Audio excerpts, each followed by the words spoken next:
اعوذ باللہ من الشیطان الرجیم بسم اللہ الرحمن الرحیم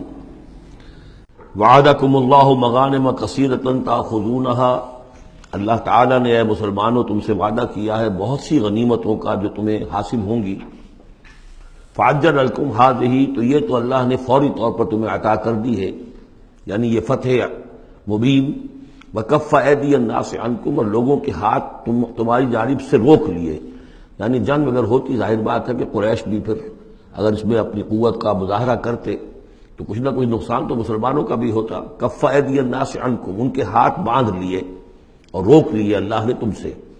وَلِتَكُونَ آیَةً لِّلْمُؤْمِنِينَ، اور تاکہ اہل ایمان کے لیے ایک نشانی بن جائے۔ وَيَهْدِيَكُمْ صِرَاطًا مُسْتَقِيمًا، اور اللہ تعالیٰ اب تمہیں سیدھی راہ پر جو ہے گامزن کر دے، یعنی تمہاری جد و جہد کو، اجتماعی جو جد و جہد ہے تمہاری، اسے براہ راست تیر کی طرح سیدھا اب اس کے آخری ہدف اور منزل مقصود تک پہنچا دے۔ وَأُخْرَىٰ لَمْ تَقْدِرُوا عَلَيْهَا، اور کچھ اور بھی فتحیں ہیں جن کا ابھی تک تمہیں جس پر قدرت حاصل نہیں ہوئی ہے۔ قد احاط اللہ بہا، اللہ تعالیٰ ان کا بھی احاطہ کیے ہوئے ہے، یعنی یہ کہ اس کے فوراً بعد تمہیں ایک فتح ملے گی جو کہ خیبر کی ہوگی، کیونکہ یہ اس جو رکوع ہم نے دوسرا پڑھائے ہیں، تیسرا اس سے پہلے نازل ہوا ہے، اور یہ کہ پھر فتح مکہ ہونے والی ہے۔ اللہ تعالیٰ نے یہ تمام فتوحات میں، اللہ کے تو علم میں ہے، اللہ کے نے ان کا احاطہ کیا ہوا ہے۔ وَكَانَ اللَّهُ عَلَىٰ كُلِّ شَيْءٍ قَدِيرًا، اللہ ہر چیز پر قادر ہے۔ وَلَوْ قَاتَلَكُمُ الَّذِينَ كَفَرُوا لَوَلَّوُا الْأَدْبَارَ، اور اگر یہ کافر یعنی قریش مکہ تم سے جنگ کرتے تو لازماً پیٹ دکھا دیتے، پیٹ پھیر جاتے۔ ثُمَّ لَا يَجِدُونَ وَلِيًّا وَلَا نَصِيرًا، اور پھر نہ پاتے اپنے لیے کوئی حمایتی، کوئی مددگار۔ سنت اللہ التی قد خلت من قبل، یہ اللہ کی وہ سنت ہے، اس کا دستور ہے، اس کا قانون ہے کہ جو پہلے سے چلا آ رہا ہے، یعنی یہ کہ اللہ تعالیٰ اپنے رسولوں کی مدد کرتا ہے۔ تو اب رسول کے ساتھ اگر وہ جنگ پر آمادہ ہو گئے ہوتے تو یقیناً ان کو پیٹھ دکھانی پڑتی اور شکست ان کا مقدر بنتی۔ سنت اللہ التی قد خلت من قبل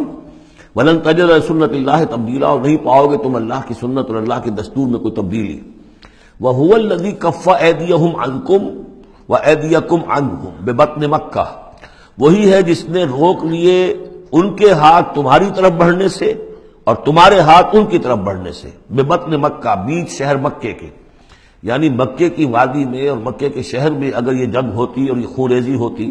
من بعد ان اسفرکم علیہم، اور یہ اللہ نے روک دیا اس کے بعد کہ اللہ نے تمہیں ان پر فتح دے دی تھی،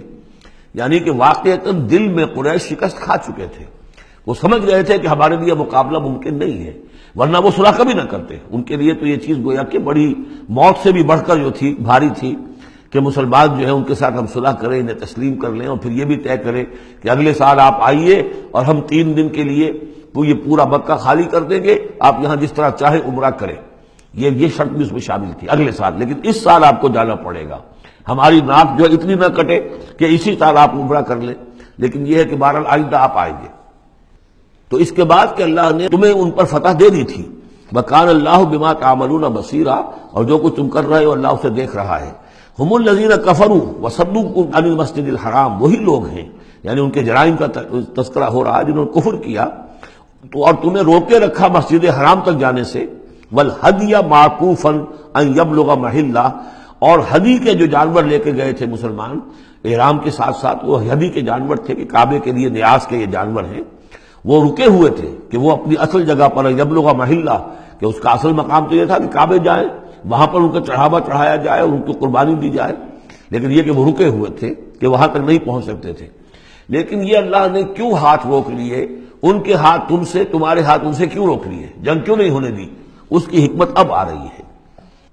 وَلَوْلَا رِجَالٌ مُؤْمِنُونَ وَنِسَاءٌ مُؤْمِنَاتٌ، اگر نہ ہوتے مرد مومن اور عورتیں مومنات، لم تعلموہم، جنہیں تم نہیں جانتے تھے، ان تطؤوہم، اندیشہ تھا کہ تم انہیں بھی پیس ڈالتے، یعنی جب جنگ ہوتی ہے، بھٹی گرم ہو جاتی ہے، اس وقت تو تحقیق و تفتیش مشکل ہوتی ہے۔ اب وہ مسلمان کے جو ہجرت نہیں کر سکے، ان میں ضعفاء بھی تھے، ان میں مریض بھی تھے، ان میں عورتیں بھی تھیں جن کے لیے ممکن ہی نہیں تھا، جیسا کہ ہم سورہ نساء میں پڑھ چکے ہیں کہ جن کے لیے بالکل ممکن ہی نہیں تھا، اللہ تعالیٰ نے ان کو معاف کر دیا تھا، ہجرت نہیں کر رہے تب بھی اللہ ان سے مواخذہ نہیں کرے گا۔ تو اب وہ لوگ بھی موجود تھے مکے کے اندر،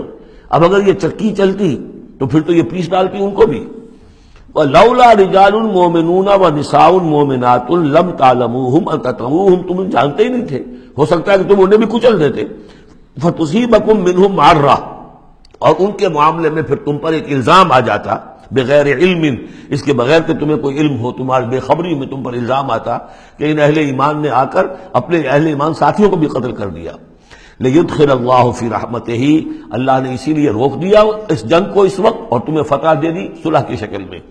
تاکہ اللہ تعالیٰ داخل کرے اللہ تعالیٰ اپنی رحمت میں جس کو چاہے۔ وَلَوْ تَزَيَّنُوا لَعَذَّبْنَا الَّذِينَ كَفَرُوا مِنْهُمْ عَذَابًا أَلِيمًا، اگر وہ علیحدہ ہو چکے ہوتے، یعنی مسلمان اہل ایمان مرد اور عورتیں جو ہیں جو ابھی تک مقیم ہیں یہاں پر، اگر وہ یہاں سے نکل چکے ہوتے، علیحدہ ہو چکے ہوتے، تو پھر باقی یہاں صرف کفار رہ گئے ہوتے، تو ہم اسی وقت لَعَذَّبْنَا الَّذِينَ كَفَرُوا مِنْهُمْ عَذَابًا أَلِيمًا، تو ان کافروں کو ہم ابھی وہ بدترین عذاب کا مزہ چکھا دیتے۔ اس جعل الذین کفروا فی قلوبہم الحمیۃ حمیۃ الجاہلیہ، جب کافروں نے اپنے دلوں کے اندر ایک حمیت جو ہے، ایک بڑی غیرت اور حمیت کا معاملہ، لیکن وہ حمیت جاہلی تھی کہ ہم لوگ، اور کیسے ممکن ہے کہ ہم انہیں یہاں پر عمرہ کرنے دیں، یہ لوگ کہ جو بے دین ہو گئے، ان کے اعتبار سے تو بے دین تھے، جو ہم اپنے آبا و اجداد کے دین کو چھوڑ گئے، تو وہ جو نسل پرستی اور قوم پرستی ان میں تھی، اور آبا پرستی تھی، اور اپنی روایت پرستی تھی، اس کے بنا پر حمیت جاہلیت ان کے دلوں کے اندر اتنی کوٹ کوٹ کر بھری ہوئی تھی۔ اس جعل الذین کفروا فی قلوبہم الحمیۃ حمیۃ الجاہلیہ، انہوں نے حمیت جاہلی کو اپنے دلوں کے اندر راسخ کر لیا تھا۔ فانزل اللہ سکینتہ علی رسولہ وعلی المؤمنین، تو اللہ تعالیٰ نے اپنا طرف سے سکون نازل فرما دیا اپنے رسول پر صلی اللہ علیہ وسلم اور اہل ایمان پر، وَأَلْزَمَهُمْ كَلِمَةَ التَّقْوَىٰ، اور اللہ تعالیٰ نے ان پر لازم کر دیا تقویٰ کی بات کو، یعنی اللہ تعالیٰ نے تقویٰ کو ان پر لازم کر دیا۔ وَكَانُوا أَحَقَّ بِهَا، یقیناً وہ تقویٰ کے زیادہ حقدار بھی ہیں، وَأَهْلَهَا، اور واقعتاً تقویٰ کے اہل ہیں، ان کے اندر تقویٰ موجود ہے۔ وَكَانَ اللَّهُ بِكُلِّ شَيْءٍ عَلِيمًا، اور یقیناً اللہ تعالیٰ ہر چیز کا علم رکھتا ہے۔